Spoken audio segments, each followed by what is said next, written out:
Bihar special में बिहार से संबंधित जो भी क्वेश्चन बीपीएससी परीक्षा में पूछा गया है उससे कवर कर रहे हैं और ये पार्ट नंबर सेकेंड है। क्वेश्चन नंबर 35 है, बिहार में तुर्क शासन का वास्तविक संस्थापक कौन था? इसका जो राइट आंसर होगा वो होगा option number A, Bakhtiyar Khilji. Bakhtiyar Khilji Bihar में तुर्क शासन का वास्तविक संस्थापक माना जाता है। और इससे जुड़ी कुछ प्रमुख व्याख्या, तो बख्तियार खिलजी बिहार में तुर्क शासन के वास्तविक संस्थापक थे और इसने 1911 ईस्वी में बिहार के किलेबंद विश्वविद्यालय शहर हिसार ए बिहार पर हमला किया था। और इसके अलावा इन्होंने बिहार शरीफ पर आक्रमण किया और ओदंतीपुरी महाविहार को लूट लिया। और संभवतः ऐसा माना जाता है कि बिहार शरीफ उपखंड में बख्तियारपुर स्थान का नाम संभवतः शहर के तुर्की विजय के बाद ही उनका नाम रखा गया था। और बिहार पर बख्तियार खिलजी के आक्रमण का सबसे पहला वर्णन तबाकत ए नासरी यानी फारसी भाषा में लिखी हुई एक किताब है, मिनाज ए सिराज द्वारा लिखी पुस्तक से पता चलता है। और उन्होंने 1206 ईस्वी में एक दुर्भाग्यपूर्ण अभियान जिसका नाम था तिब्बत अभियान शुरू किया और अली मर्दन द्वारा बंगाल लौटने पर उनकी हत्या कर दी गई। क्वेश्चन नंबर 36 है, बिहार के पहले भारतीय राज्यपाल कौन थे? इसका जो राइट आंसर होगा वो होगा option number D, Satyendra Prasanna Sinha Bihar के पहले भारतीय राज्यपाल थे। और सत्येंद्र प्रसन्ना सिन्हा से जुड़ी कुछ बातें, तो वह एक प्रमुख ब्रिटिश भारतीय वकील और राजनेता थे और इन्होंने 1920 में बिहार और उड़ीसा के पहले राज्यपाल चुने गए थे। और 1905 में बंगाल के पहले भारतीय एडवोकेट जनरल भी रह चुके हैं। इसके अलावा 1909 ईस्वी में वायसराय की कार्यकारी परिषद का सुनने वाले पहले भारतीय थे। और इसके अलावे ब्रिटिश हाउस ऑफ लॉर्ड्स के पहले भारतीय सदस्य भी हैं। और सत्येंद्र प्रसन्ना सिन्हा 1915 में कांग्रेस के बम्बई अधिवेशन में उन्होंने भारतीय राष्ट्र कांग्रेस का अध्यक्ष चुना गया था, यानी भारतीय राष्ट्र कांग्रेस का अध्यक्ष भी रह चुके हैं। क्वेश्चन नंबर 37 है, संथाल विद्रोह के नेता कौन थे? इसका जो राइट आंसर होगा वो होगा ऑप्शन नंबर ए, सिद्धू और कन्हू संथाल विद्रोह के प्रमुख नेता थे। क्वेश्चन नंबर 38 है, बिहार का चौरी विद्रोह किस वर्ष हुआ था? तो इसका जो राइट आंसर होगा वो होगा ऑप्शन नंबर बी, 1798 में बिहार का चौरी विद्रोह हुआ था। बिहार में चौरी विद्रोह के अलावा कुछ और भी आदिवासी विद्रोह हुए थे, जैसे में भूमि विद्रोह। यह विद्रोह 1832 से 33 में अंग्रेजों की भूमि राजस्व नीति के खिलाफ गंगा नारायण के नेतृत्व में बिहार में हुआ था। और दूसरा जो है कोल विद्रोह। यह कोल विद्रोह 1831 से 32 में बाहरी लोगों की भूमि के हस्तांतरण के खिलाफ बुद्धू भगत के नेतृत्व में बिहार में हुआ था। क्वेश्चन नंबर 39 है, उड़ीसा को बिहार से किस वर्ष अलग किया गया था? इसका जो राइट आंसर होगा वो होगा ऑप्शन नंबर ए, 1936 में उड़ीसा को बिहार से अलग किया गया था। और इससे जुड़ी कुछ प्रमुख बातें, तो 1912 तक बिहार अंग्रेजों के अधीन बंगाल प्रेसिडेंसी का हिस्सा था और 1912 में बिहार और उड़ीसा प्रांत को बंगाल प्रेसिडेंसी से अलग कर दिया गया था, जिसके कारण 1936 में भारत सरकार अधिनियम 1935 के द्वारा बिहार और उड़ीसा ब्रिटिश शासित भारत के अलग अलग प्रांतों में बनाया गया था। और इसलिए उड़ीसा को 1936 में बिहार से अलग कर दिया गया। क्वेश्चन नंबर 40 है, खुदीराम बोस ने किस स्थान पर किंग्सफोर्ड को मारने का प्रयास किया गया था? इसका जो राइट आंसर होगा वो होगा ऑप्शन नंबर बी, मुजफ्फरपुर में। क्वेश्चन नंबर 41 है, आज़ाद दास्ता किस आंदोलन के दौरान बिहार में सक्रिय हुआ था? इसका जो राइट आंसर होगा वो होगा ऑप्शन नंबर सी, भारत छोड़ो आंदोलन के समय आज़ाद दास्ता सक्रिय हुआ था। और इससे जुड़ी कुछ प्रमुख व्याख्या। आज़ाद दास्ता एक क्रांतिकारी संगठन था जिसकी स्थापना 1942 के भारत छोड़ो आंदोलन के दौरान जयप्रकाश नारायण ने की थी और सूरज नारायण सिंह के नेतृत्व में बिहार के मधुबनी जिले में संगठन की एक अलग स्वतंत्र परिषद की स्थापना की गई थी। और संगठन का जो मुख्य उद्देश्य था वह सरकारी तंत्र सैन्य प्रशिक्षण को पंगु बनाना था और क्रांतिकारी गतिविधियों में भाग लेने के लिए पुरुषों को तैयार करने के लिए एक शिविर लगाया गया था। और इसका मुख्य प्रशिक्षक के रूप में सरदार नित्यानंद सिंह के साथ पहला प्रशिक्षण शिविर नेपाल में स्थापित किया गया था, जहां मधुबनी आज़ाद दास्ता का मुख्यालय स्थित था। और यहां 35 आदमियों को इस उद्देश्य से प्रशिक्षित किया गया था कि वह विभिन्न स्थानों पर आज़ाद दास्ता की शाखाएं को स्थापित करें और अधिक पुरुषों को प्रशिक्षित करें। क्वेश्चन नंबर 42 है, 1942 ईस्वी में जयप्रकाश नारायण ने किस पर्व को अवसर पर हजारीबाग जेल से भाग निकले? इसका राइट आंसर होगा ऑप्शन नंबर बी, दीपावली के पर्व के समय। क्वेश्चन नंबर 43 है, प्रथम बौद्ध संगीति का आयोजन कहाँ हुआ था?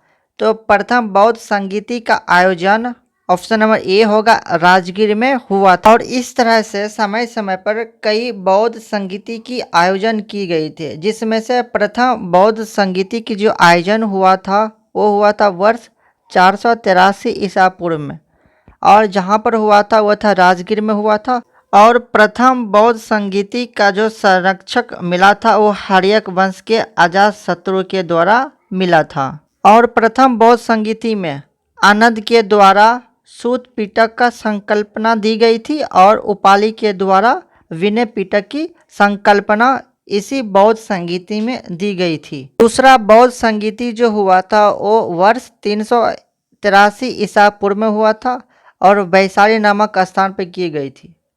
और द्वितीय बौद्ध संगीति का जो अध्यक्ष था वो था सावाकामी, और इसका जो संरक्षक था वो कला अशोक था, जिसने शिशुनाग वंश की स्थापना की थी। और तीसरा बौद्ध संगीति जो हुआ था वो हुआ था वर्ष 250 ईसा पूर्व में, और स्थान था पाटलिपुत्र, और इसका अध्यक्ष जो था वो था मोगलीपुत्र तिस्सा। और तीसरा बौद्ध संगीति का जो संरक्षक मिला था वो मौर्य वंश के अशोक शासक से मिला था। और इसी में इस परिषद में मिशनरी को विश्व के विभिन्न भागों में भेजने का निर्णय ली गई थी। और चतुर्थ बौद्ध संगीति जो हुआ था वो हुआ था 72 ईस्वी में हुआ था। स्थान था कुंडलवन यानी कश्मीर में हुआ था। अध्यक्ष वसुमित्र थे। और चतुर्बौद्ध संगीति के जो उपाध्यक्ष थे वो अश्वघोष थे। और इसका जो संरक्षक मिला हुआ था कुषाण वंश का कनिष्ठ शासक का।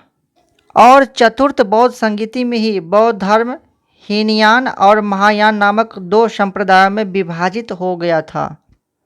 क्वेश्चन नंबर 44 है, बिहार राज्य का कुल भौगोलिक क्षेत्र कितना है? इसका जो राइट आंसर होगा वो होगा ऑप्शन नंबर बी, 94,163 वर्ग किलोमीटर बिहार का भौगोलिक क्षेत्र है। और बिहार राज्य से जुड़ी कुछ प्रमुख बातें। तो बिहार राज्य का भौगोलिक क्षेत्रफल 94,163 वर्ग किलोमीटर है, जो कि भारत के कुल क्षेत्रफल का 2.86% है। और ये क्षेत्रफल की दृष्टि से देश में 12वें स्थान पर बिहार आता है। क्वेश्चन नंबर 45 है, किस नदी को बिहार का शोक कहा जाता है? इसका जो राइट आंसर होगा वो होगा ऑप्शन नंबर बी, कोसी को। बिहार का शोक कोसी नदी को कहा जाता है। और कोसी नदी से जुड़ी कुछ प्रमुख व्याख्या। आखिर कोसी नदी को बिहार का शोक क्यों कहा जाता है? तो इसलिए कहा जाता है क्योंकि ये अपना मार्ग बदलने और बिहार के विभिन्न जिलों में बाढ़ लाने के लिए इसे बिहार का शोक के रूप में जाना जाता है। और यह हिमालय से निकलती है और नदी प्रणाली का ऊपरी जल ग्रहण के क्षेत्र जैसे नेपाल और तिब्बत में स्थित है और इसकी 7 ऊपरी सहायक नदियों के कारण इसे नेपाल में सप्तकोशी के नाम से जाना जाता है और यह नेपाल में हनुमान नगर के पास भारतीय क्षेत्र में प्रवेश करती है और कटिहार जिले में कुर्सेला के पास गंगा नदी में मिल जाती है और बिहार में नदी की कुल लंबाई 260 किलोमीटर है। क्वेश्चन नंबर 46 है, तेलहर कुंड जलप्रपात बिहार के किस जिले में स्थित है? इसका जो राइट आंसर होगा वो होगा ऑप्शन नंबर बी, कैमूर में। इसके अलावे बिहार के कुछ प्रमुख जलप्रपात और वह स्थान तो नवादा जिला में स्थित है, जबकि करकट जलप्रपात कैमूर जिला में स्थित है और तेलहर जलप्रपात भी कैमूर जिला में ही स्थित है और मंझर कुंड और धुआं कुंड जलप्रपात सासाराम रोहतास में स्थित है। क्वेश्चन नंबर 47 है, बिहार में एशिया की सबसे बड़ी और मीठे पानी की गोखुर झील कौन सी है? इसका जो राइट आंसर होगा वो होगा ऑप्शन नंबर ए, कांवर झील। कांवर झील से कुछ प्रमुख बातें तो कांवर झील बिहार में एशिया की सबसे बड़ी और मीठे पानी की गोखुर झील है और ये बेगूसराय जिला के मंझौल गांव में स्थित है और ये बिहार के एकमात्र रामसर स्थल है और ये विभिन्न प्रकार के प्रवासी पक्षियों को आकर्षित करता है जो कि सर्दियों के महीने के दौरान मध्य एशिया के सभी हिस्सों से आते हैं। इसके अलावा बिहार के कुछ प्रमुख झीलें व उसके स्थान तो अनुपम झील जो है कैमूर जिला में है और कुशेश्वर झील दरभंगा में, घोघा झील जो कि कटिहार जिला में स्थित है। क्वेश्चन नंबर 48 है, बिहार के किस जिले में सोने का सबसे बड़ा भंडार है? इसका जो सही आंसर होगा वो होगा ऑप्शन नंबर ए, जमुई में। जमुई में बिहार में सोने का सबसे बड़ा भंडार जिले हैं। क्वेश्चन नंबर 49 है, बिहार के किस जिले को सिल्क सिटी के नाम से जाना जाता है? इसका जो सही जवाब होगा वो होगा ऑप्शन नंबर बी, भागलपुर को। क्वेश्चन नंबर 49 है, बिहार के किस जिले को सिल्क सिटी के नाम से जाना जाता है? इसका सही जवाब होगा ऑप्शन नंबर बी, भागलपुर को। बिहार के भागलपुर जिले को सिल्क सिटी के नाम से जाना जाता है, इसलिए इसका राइट आंसर होगा ऑप्शन नंबर बी, भागलपुर। और भागलपुर को बिहार के रेशम शहर के रूप में भी जाना जाता है। नेक्स्ट क्वेश्चन, भारत की जनगणना 2011 के अनुसार बिहार की महिला साक्षरता दर कितनी है? इसका जो राइट आंसर होगा वो होगा ऑप्शन नंबर सी, 51.5% बिहार में महिलाओं के साक्षरता दर है। इसके अलावा 2011 जनगणना का कुछ डेटा तो 10 के विकास दर 2001 से 2011 के बीच भारत का जो हुआ था 17.7% हुआ था, जबकि बिहार का 10 के वृद्धि दर 24.42% हुआ था। और 2011 के जनगणना के अनुसार जो शहरीकरण भारत का हुआ था वो 31.2% हुआ था, जबकि बिहार का शहरीकरण 2011 जनगणना के अनुसार 11.3% हुआ था।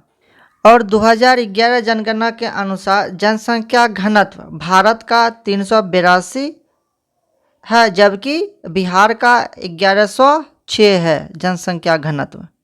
भारत का लिंगा अनुपात 943 है, जबकि बिहार के लिंगा अनुपात 918 है।